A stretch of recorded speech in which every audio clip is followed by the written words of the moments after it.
Tem o São Paulo, onde se pode se jogar com 3 zagueiros. Um Carpini muricilizado, escalou, como a gente falou ontem aqui, 3 zagueiros, Michel Araújo na esquerda, 2 volantes, um meia com liberdade, 2 atacantes. E ontem deu para o gasto e venceu o Cobressal por 2-0, recuperando-se da derrota na primeira fase. Mas, aliás, com 2 passes do Rames, inclusive, no final do jogo. Quando você conta a história de trás para frente, foi 2-0 com 2 gols no finalzinho. Quando você conta a história do jeito que ela foi, tem 2-0 com 2 gols no finalzinho, mas tem vaias por Carpini. Renato, não, Arnaldo, desculpa. Quanto tempo ele ganhou com os 2-0? Porque a coletiva dele, e na sequência de você falar, a gente vai colocar a coletiva para o Renato comentar. A coletiva dele é um recibaço de que ele está pressionado, mas é um recibaço, assim, sabe? Quando veste uma carapuça louca, papelzinho, colinha, 60%, de 12 machos. Peraí, vou falar devagar para vocês anotarem. Ele passou um recibaço na coletiva e o São Paulo jogou ok. Libertadores, 2-0, o Flamengo fez 2-0. Isso aí tá tudo bem o resultado, mas a coletiva, rapaz. Na verdade, eu acho que esse respiro do Carpini, ele vai ter que ser comprovado por mais algumas partidas para que se transforme, na verdade, num sono um pouco mais calmo e na garantia da permanência dele. Esse jogo era o mais tranquilo e não foi tranquilo. A estreia contra o Fortaleza pelo Brasileiro é uma segunda prova. O jogo contra o Flamengo no Maracanã, mais ainda. E assim vai indo. Até ele ter, assim, a sequência do São Paulo, a gente falou do Flamengo. Depois do Fortaleza é Flamengo fora, Atlético Goianiense também fora, e Barcelona em Guayaquil pela última rodada da primeiro turno da Libertadores, e que é o confronto direto pela segunda vaga do grupo. Então são 3 partidas fora na sequência, em que aí esse mini crédito do Carpini será testado à vera. Agora, Marília, eu acho assim, o Carpini está na prática, todo mundo está comparando, eu entendo os motivos, ainda mais depois da coletiva, comparando o Carpini ao Rogério Ceni, porque a coletiva do Carpini ontem começou com as estatísticas, que era o que o Rogério Ceni usava em 2017. Você lembra? Todo jogo o Rogério Ceni vinha. Não sei quantos participações de 30% de bola, posse de bola. não sei quantos chutes a gol, não sei quantos, não sei o que lá. Ele foi com isso para a coletiva. E, a partir daí, ele atirou como o Rogério Ceni na coletiva atirava. Ele só não atirou no time dele, e aí tem uma diferença grande. Porque muitas vezes o Rogério Ceni atirava no time dele. E qual é a diferença? Muita gente lembrou também do jogo que foi o último do Rogério Ceni como técnico do São Paulo ano passado. A vitória 2-0, Puerto Cabello sem jogar bem no Morumbi. Aí tem a diferença básica das duas situações. A primeira, o Rogério Ceni foi para esse jogo com o Puerto Cabello já demitido. Já havia a escolha do novo treinador, já estava marcada a viagem para visitar o Dorival em Florianópolis. O Carpini não foi para o jogo de ontem demitido, por alguns motivos. Assim, qualquer treinador se sustenta por um tripézinho, né, no comando de um time. O apoio de quem manda, da direção, o apoio dos jogadores principais, né, os mais importantes, e o apoio não da torcida no geral, mas o apoio da torcida organizada em alguns clubes. No Corinthians é assim, no São Paulo é assim, em alguns poucos clubes. O Carpini tem os 3 hoje. Por mais que várias facções da torcida do São Paulo, a Cyber, ou atrás do gol, setor popular e outros setores tivessem ofendido o Carpini de novo, a Independente está com ele. E quando a Independente está com ele, ela dita o ritmo do estádio. E foi assim que o São Paulo, aliás, buscou a vitória na marra, na torcida organizada. E o Carpini vai agradecer a torcida organizada depois do jogo. Em relação ao Rogério, a torcida organizada nunca foi contra o Rogério, mas também já não aguentava mais gritar o nome dele. A direção já estava com ele por aqui, porque ele atirava toda hora contra a direção e tal. E os jogadores não suportavam mais ele. Então o Rogério não tinha mais o tripé. Ele só tinha resultado. Começou a perder um jogo do Botafogo, tchau. O Carpini ainda não chegou nesse estágio. Talvez ele nem chegue. Talvez ele consiga um respiro, um novo caminho. 3 zagueiros, sabe-se lá o quê. Que acho que nem é o sistema preferido dele, Renato. Acho que foi mais aquela chamada no cantão, vamos jogar desta forma, pelo amor de Deus, do que exatamente um convencimento do Carpini sobre as melhores qualidades do elenco do São Paulo em relação à zaga, em detrimento das outras posições. Mas a coletiva aí me surpreendeu, porque ele saiu com crédito, mesmo xingado por parte da torcida. Ele talvez não precisasse ir para o confronto na coletiva, ele foi.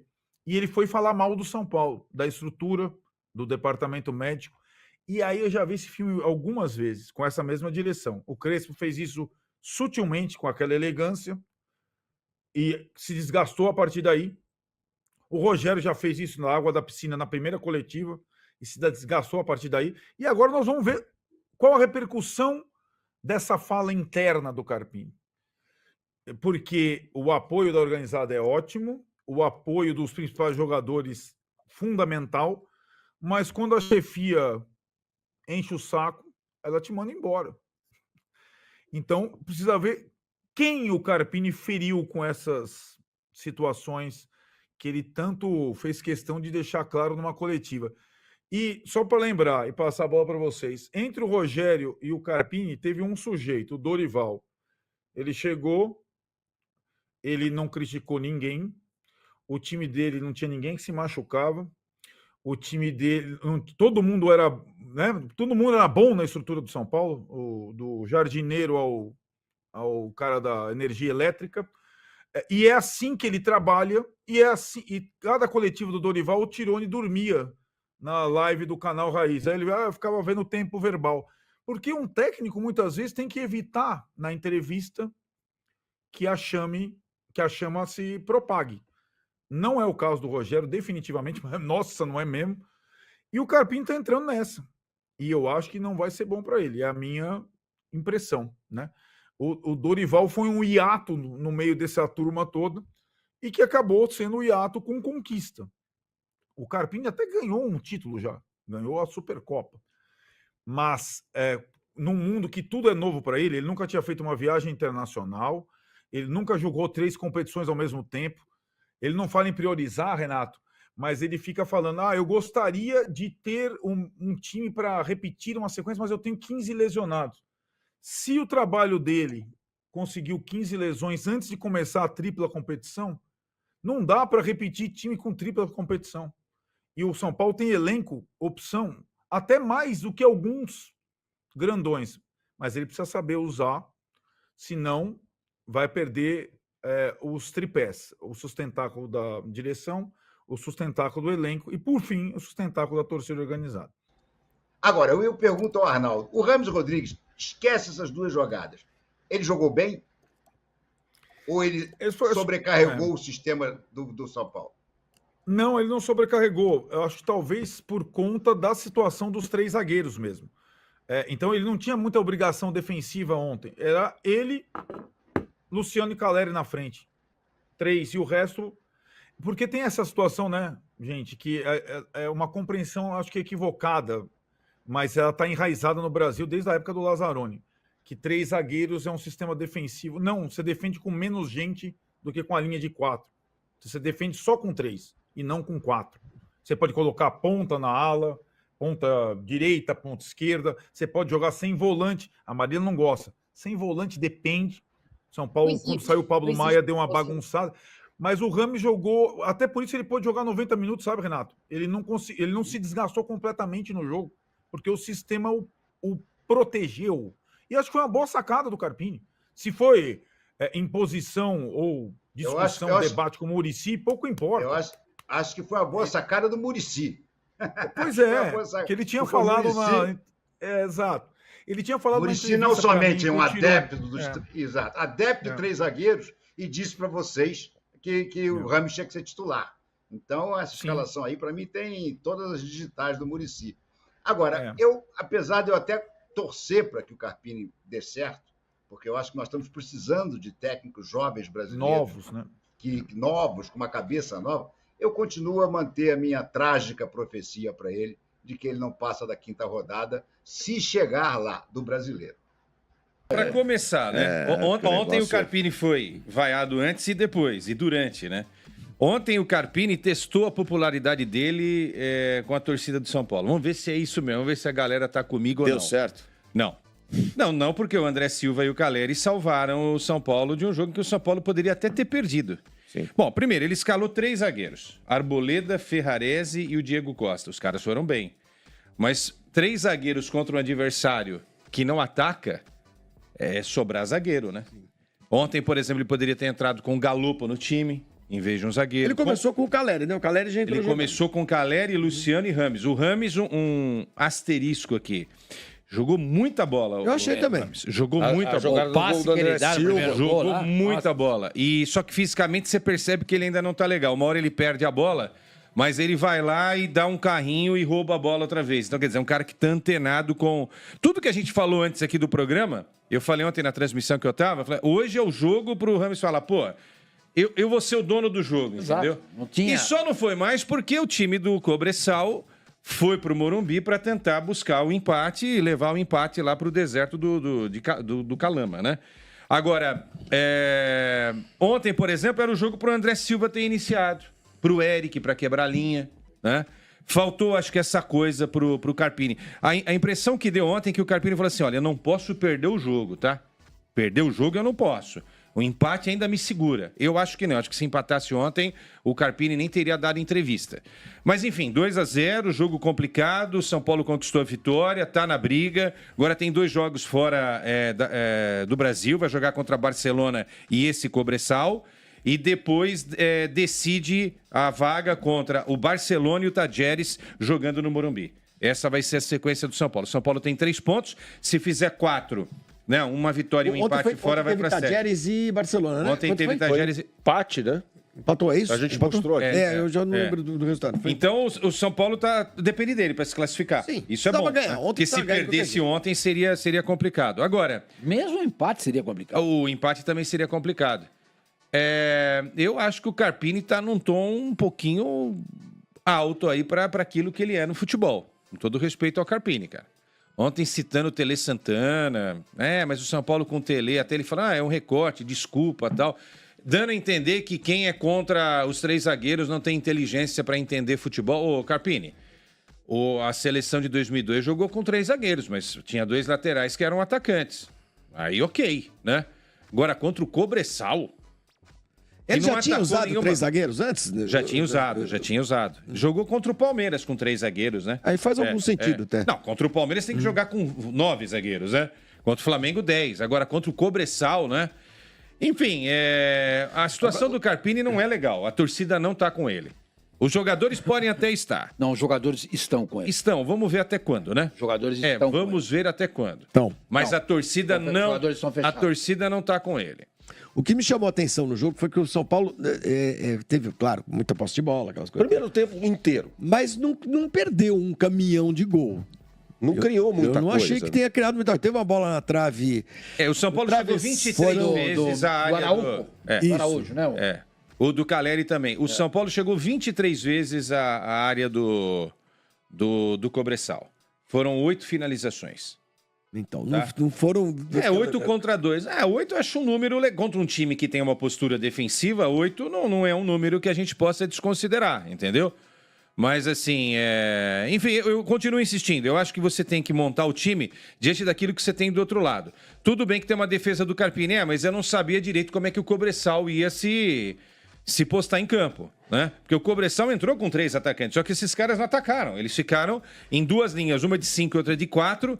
Tinha só um outro lá que ficava um pouquinho mais para dar o contragolpe, que era o Castro.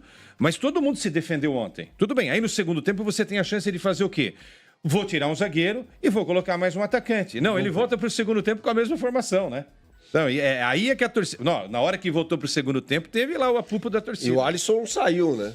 O Alisson foi até o finalzinho. Ele tirou todo mundo e manteve o Alisson. Ele tirou o Igor, que estava bem no time. Ele tirou o Luciano, que estava se movimentando. Ele tirou o Igor para colocar o Eric, né? Um ponta para ser mais ofensivo. O Michel Araújo, que era o cara para fazer a ponta, ele não pôde contar com o Ferreirinha, que se machucou, né? Sentiu lá alguma coisa. O Michel Araújo não atacou nada no primeiro tempo. Então, aí é que tá o ponto. Eu acho legal você abordar isso, porque ele joga com 3 zagueiros justamente para liberar os laterais. Só que o Michel Araújo não é um jogador de ir até a linha de fundo. Vai com o Wellington. É o Wellington, exatamente. O Wellington ficou no banco banco de reservas. Exato, é isso. Ou você tira um zagueiro para colocar mais um meio, o Galopo, para ajudar o Rames. Um zagueiro. É por isso esse atrevimento do Fernando Diniz, que eu acho legal, eu falei sobre isso ontem, entendeu? Você coloca o Michel Araújo. Pra quê? Como terceiro zagueiro, pronto. Mano. Entendeu? Eu acho que o futebol tá aberto para essas coisas, entendeu?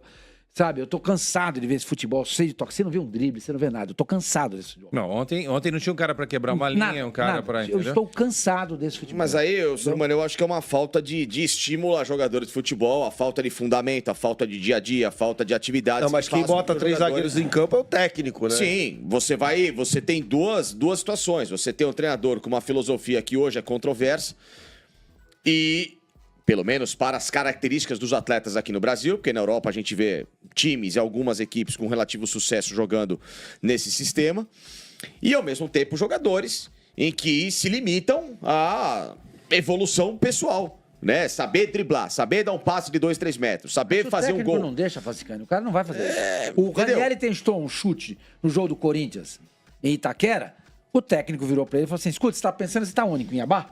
Você tá lutando com a camisa do Corinthians, cara. Não é isso que você tem que fazer aqui. Aí o cara vai dar um drible, perde a bola, o cara vai dizer, escuta, nós não treinamos isso durante a semana. Mas tá errado, entendeu? Então o problema não é do jogador. Eu acho que... Também é do jogador. Também, claro. Que é formado na base pra só ficar tocando a bola. Tum, tum, tum, tum, tum. Você entendeu? Aí quando você vê um Real Madrid 3, City 3, que tem jogadores fora da curva, você se encanta. Agora, Bernardo se aqui até a chora. gente... Ele até chora. Chorou. Se aqui a gente incentivasse isso... eu não chorei. A gente não incentiva. Então, quando vem o Fernando Diniz e propõe esse tipo de coisa, aí eu não sinceramente... Mas ele não propõe, mas ele não propõe muito drible, não. Mas ele joga com jogadores dribladores. Sim. Ele pode não propor drible, ele propõe mais toque, mas com jogadores que sabem jogar. Ele põe o Marcelo. Mas ontem você poderia, né? O Carpini poderia. O Wellington é um lateral que ataca. O Wellington é um bom lateral para atacar. Você tinha o Igor do outro lado. Se não é o Wellington, você podia ter colocado o Eric. O Eric é um cara de quebrar linha. Você tem um garoto chamado Juan. Você pode até discutir qualidade. Estou falando do estilo. Tá, mas é um cara que vai quebrar linha também. Ontem era um jogo contra um adversário que faz uma linha de 5 e uma outra linha de 5. Em alguns momentos eram duas linhas com 3 zagueiros que não precisa. Aí você porque quem que vai... Desculpa, ô Facinha. Quem que vai armar mais o time? É o Arboleda, o Ferrarese, o Diego Costa ou o Galopo? É o Galopo. Lógico. É o Galopo. Então é isso. É uma coisa básica. Não tem segredo aqui, pra mim, tá? Hoje, do que o São Paulo tem à disposição, porque o Lucas, o Rafinha... Igor Vinícius na ala. Vamos lá. Rafael, goleiro. Igor, lateral direito, não ala. Arboleda, eu acho o Ferrarese mais zagueiro que o Diego Costa. Também tá? acho. Então, Arboleda, Ferrarese e o Wellington. Perfeito. Pablo Maia, eu colocaria o Galopo. Boa. Rames Rodrigues, já que eu tenho à disposição. Vamos ver se ele joga. Então, tô dando a chance pro cara. Jogou bem. Sim, ontem jogou. Ferreirinha, Caleri e Luciano. Ferreirinha se machucou. Você não botou aqui o Rafinha e o Lucas, porque o Lucas aí você não tem o Ferreirinha. E o Wellington Rato, né? E o Nestor que tá voltando. Você não tem o Ferreirinha? O Nestor entrou. O Nestor ainda está voltando. Se tiver a condição, aí eu abro o Nestor, o Caleri e o Luciano. Isso aí. Acabou. Bom, não tem muito segredo para você tentar escalar o time dentro da limitação que ele tem. 50 mil pessoas, né? No 49 mil quebrados, 3 milhões e 600 de renda, é um público maravilhoso. São Paulo tem tido sempre públicos muito grandes, né? Impressionante. Maracanã ontem 55 mil. Agora, uma rápida sobre o Carpini. O Carpini tem que mudar um pouco a forma, porque quando vem o resultado é o seguinte, o resultado ele Quando é bom, quando vem é bom. Ontem eu falei isso, mais do que jogar bem é o resultado. Não acho que o São Paulo tenha jogado mal do meio para frente. Não acho que não. Eu repito, enfrentou um adversário que se fecha. Mas ontem o resultado salvou o Carpini. Só? Então, só. E é toda hora que vai. Se empatasse ontem, caía o técnico. Eu acho que não. Ia bater na trave, Pelo apoio que ele tem do elenco. Essa informação que eu recebi. Agora, derrota seria diferente. Né? Derrota aí, Perder o jogador pro não sei se conseguiria segurar. Agora, a questão é, isso vai sendo adiado? A pressão é grande eu de acho fora. Que sim, eu acho que ele não acaba o Campeonato Brasileiro. Vai ter um jogo contra o Fortaleza não está jogando bem. O jogo é no próximo Beleza, sábado. ganhou ontem, né? Ganhou ontem. Não, ganhou super bem. Ganhou de Ontem ganhou 5 a 0. Potosí, né? Mas também aquele jogo, é bom. O Internacional Fortaleza poderia ter feito a parte feito, dele, não não sei. conseguiu. Fortaleza é O muito mais Bragantino time que o tomou- Cobressal. Muito mais time que o Cobressal. Então Por outro vejamos. lado, o Fortaleza é um time que joga aquele velho Deixa chavão. jogar. Joga e deixa jogar. Isso é ótimo.